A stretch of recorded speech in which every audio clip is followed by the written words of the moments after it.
بسم اللہ الرحمن الرحیم۔ السلام علیکم ورحمۃ اللہ وبرکاتہ۔ الجنت تحت اقدام امہاتکم، جنت تمہاری ماؤں کے قدموں کے نیچے ہے۔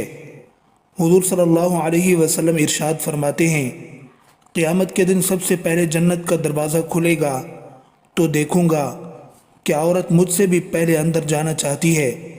میں اس سے پوچھوں گا تو کون ہے؟ وہ کہے گی کہ میں ایک بیوہ عورت ہوں جس کے چند یتیم بچے تھے۔ حضور صلی اللہ علیہ وسلم نے فرمایا کہ عالم میں افضل ترین عورتیں مریم اور خدیجہ ہیں۔ فرمایا جو عورت غیر مردوں کو دیکھنے سے اپنی آنکھ روکے اس کے قلب میں ایسا علم آئے گا جو پہلے نہ تھا۔ بے پردگی اور جہالت فسق کا پیش خیمہ ہے۔ حضور صلی اللہ علیہ وسلم نے فرمایا سب مومن ہیں مگر کامل ایمان والے وہ ہیں جو اپنی بیویوں کے ساتھ اچھے ہیں۔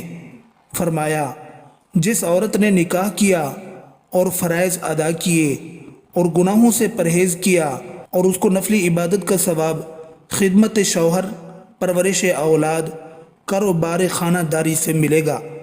حضور صلی اللہ علیہ وسلم نے فرمایا مبارک ہے وہ عورت جس کے پہلے والے میں لڑکی پیدا ہو۔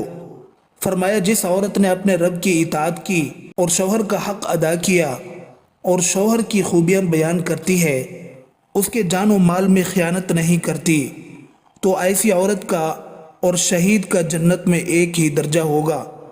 حضور صلی اللہ علیہ وسلم نے فرمایا جو بیوہ عورت ذی مرتبہ اور خوبصورت ہونے کے باوجود اپنے یتیم بچوں کی تربیت و پرورش کی خاطر نکاح نہ کرے، وہ عورت قیامت کے دن میرے قریب مثل ان 2 انگلیوں کے ہوگی۔ فرمایا بچے کو ماں کے دودھ پلانے میں ہر گھونٹ کے چوسنے پر ایک جان کو موت سے بچانے کا ثواب ملتا ہے۔ حضور صلی اللہ علیہ وسلم نے فرمایا جب عورت حاملہ ہوتی ہے تو اسے اللہ کے راستے میں روزہ رکھ کر جہاد کرنے اور رات کو عبادت کرنے والے کے برابر ثواب ملتا ہے۔